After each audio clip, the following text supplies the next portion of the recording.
ancaman wanita asing. Bude emang keterlaluan. Riko, sini kamu. Riko yang sedang berjalan kemudian berbelok setelah mendengar panggilan ibunya. Ada apa, Bu? Riko mau main nih. Jawab Riko. Riko tampak kesal acaranya terganggu. Mau motor baru ini enggak? Ini bawa motornya pulang. Bude Ratmi menyerahkan kunci motor yang dipegangnya. Beneran? Ini motor yang Riko pengin. Siapa yang beli, Bu? Ayo deh Riko boncengin ibu. Tapi nanti Riko langsung bawa main ya motornya. Riko begitu bersemangat dan langsung menaikinya. Tunggu. Aku yang sedari tadi hanya memperhatikan lama-lama geram juga melihat tingkah Bude. Assalamualaikum. Ucap suamiku yang baru datang. Saking konsentrasinya melihat tingkah laku Bude dan Riko sampai tidak sadar ada yang datang. Waalaikumsalam. Jawab kami serempak. Udah nyampe motornya? Gimana? Dinda suka enggak? Tanya suamiku. Ayo Bu, cepetan kita bawa motornya.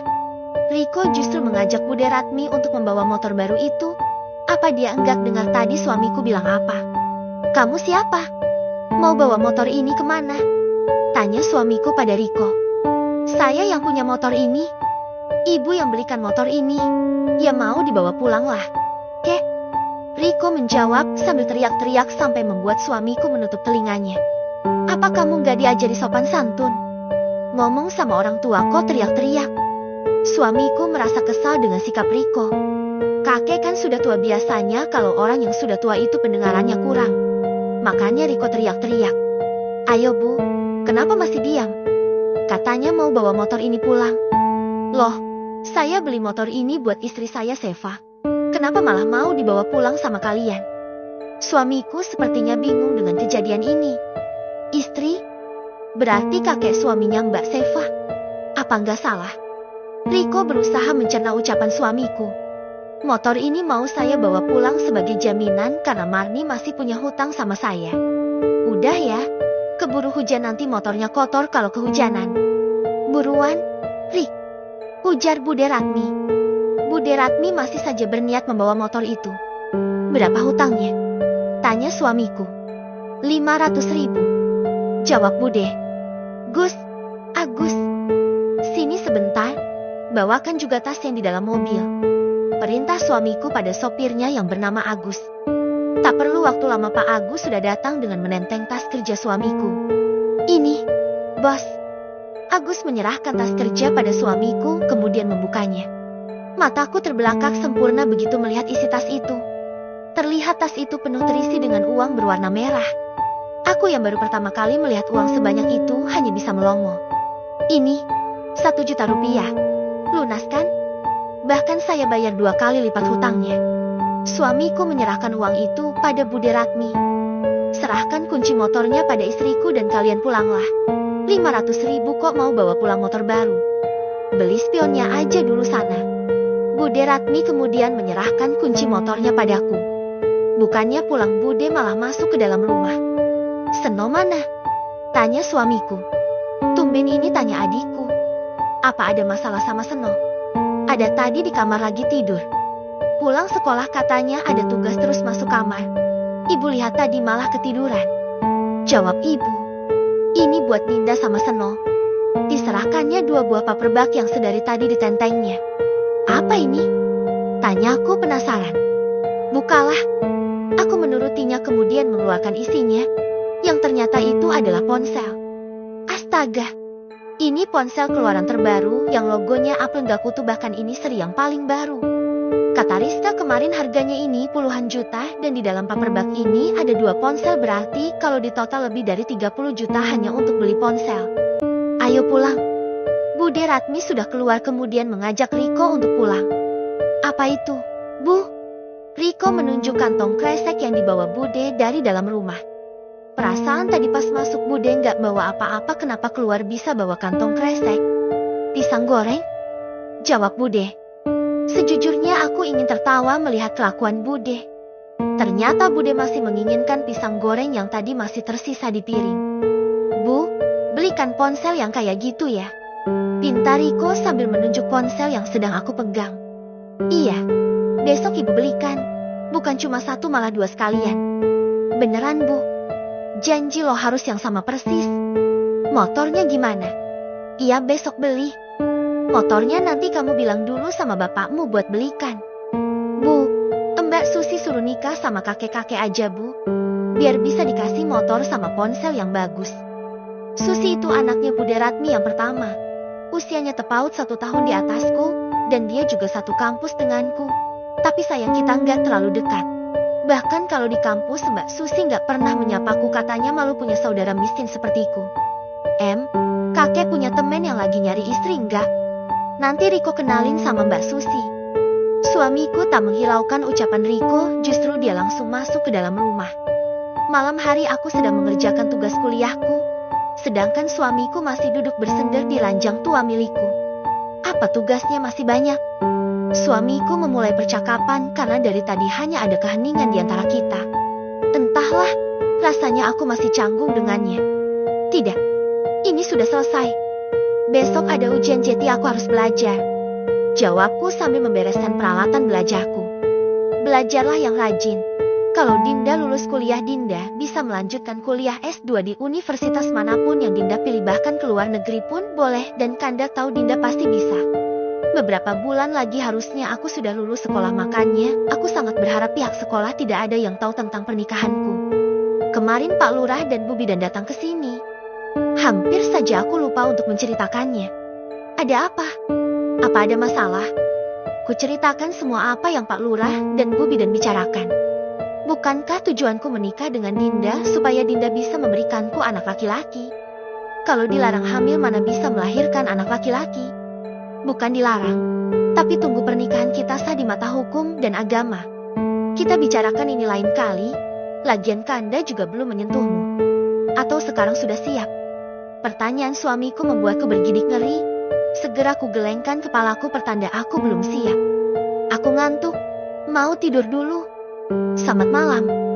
Daripada membicarakan hal itu lebih baik aku tidur. Ku tarik selimut sampai ke leher, kemudian aku tidur dengan membelakanginya. Selamat malam Dinda, semoga mimpi indah. Terdengar ucapan sangat dekat dengan telingaku, bahkan nafasnya yang hangat bisa kurasakan, dan lagi-lagi dia mengecup keningku seperti waktu habis resepsi. Pak Bambang, terima kasih atas pemberian ponselnya, tapi bolehkah ditukar saja? Suamiku yang sedang sarapan langsung meletakkan sendoknya setelah mendengar ucapan Seno. Kenapa? Kenapa minta ditukar? Itu ponsel yang paling baru, bahkan belum banyak yang punya. Suamiku merasa heran dengan permintaan Seno. Ponsel itu terlalu bagus dan terlalu mahal. Seno tidak bisa menerimanya, dan juga uang saku yang kemarin diberikan kepada Seno terlalu banyak. Seno itu anak yang baik. Seberapapun uang saku yang diberikan oleh bapak, dia tak pernah protes. Seno bahkan sering berjalan kaki ketika berangkat ataupun pulang ke sekolah bersamaku. Jaraknya memang cukup jauh, tapi kami tak pernah mengeluh karena kami tahu bapak itu pendapatannya nggak banyak, bahkan sering kurang. Kami saja sering makan dengan lauk seadanya. Kamu itu aneh. Di saat anak yang lain menginginkan ponsel dan uang saku yang banyak, justru kamu menolaknya. Uang itu kalau terlalu banyak kamu tabung saja. Dan ponsel itu pergunakanlah dengan baik. Anggap itu hadiah dariku dan kamu tidak boleh menolaknya. Kali ini suamiku menolak permintaan Seno, dia tetap memberikan ponsel dan uang saku kepada Seno. Oh iya, Dinda nanti berangkat kuliah bareng sama Seno ya? Enggak usah naik angkot pakai motor yang baru. Kanda sengaja membelikannya agar digunakan ke sekolah oleh kalian. Lanjutnya lagi. Motor itu terlalu bagus untukku, bagaimana kata teman-teman nanti mereka pasti curiga. Buat saja alasan. Dinda itu pintar, pasti bisa mencari alasan. Tapi aku tak pandai berbohong. Lain kali saja aku bawa. Hari ini aku naik angkot dulu sama Seno. Aku pergi ke kampus dulu. Assalamualaikum. Tak lupa aku mencium taksim tangan bapak, ibu dan suamiku. Please, sini deh, aku mau tunjukkan sesuatu, tapi ingat kamu jangan kaget ya. Enggak usah berteriak. Hanya Rizka yang bisa aku percaya saat ini, karena dia memang sahabatku, tak ada satupun rahasia yang kami tutupi. Saat ini adalah jam istirahat dan semua siswa kebetulan keluar dari kelas, hanya tersisa aku dan Rizka. Apaan sih? Ayo tunjukkan. Rasanya aku sudah tidak sabar. Aku pun menunjukkan ponsel terbaru yang suamiku belikan.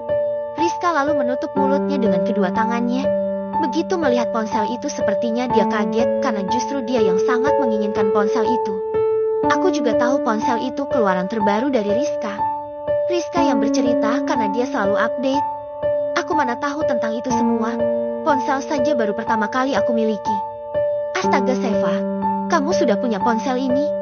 Ini tuh harganya mahal banget. Puluhan juta. Rizka membolak-balikan ponsel yang ada di tangannya. Jangan-jangan kamu belum bisa menggunakannya ya?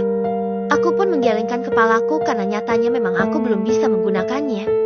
Hanya aplikasi tertentu yang sudah ada di ponselku. Kemudian Rizka mulai mengajarkanku tentang fitur-fitur yang ada di ponselku. Aku pun mulai mengerti. Beruntungnya aku punya sahabat seperti Rizka. Hai, sedang apa kalian? Kami berdua cukup kaget dengan kedatangan Andi. Buru-buru aku memasukkan ponselku ke dalam tas. Nggak ada apa-apa kok, biasa anak cewek. Lagi gibah. Kamu sendiri ada apa? Ini kan bukan kelas kamu. Rizka terlihat santai menjawab pertanyaan Andi. Emang nggak boleh main ke lain kelas? Oh ya, Fa.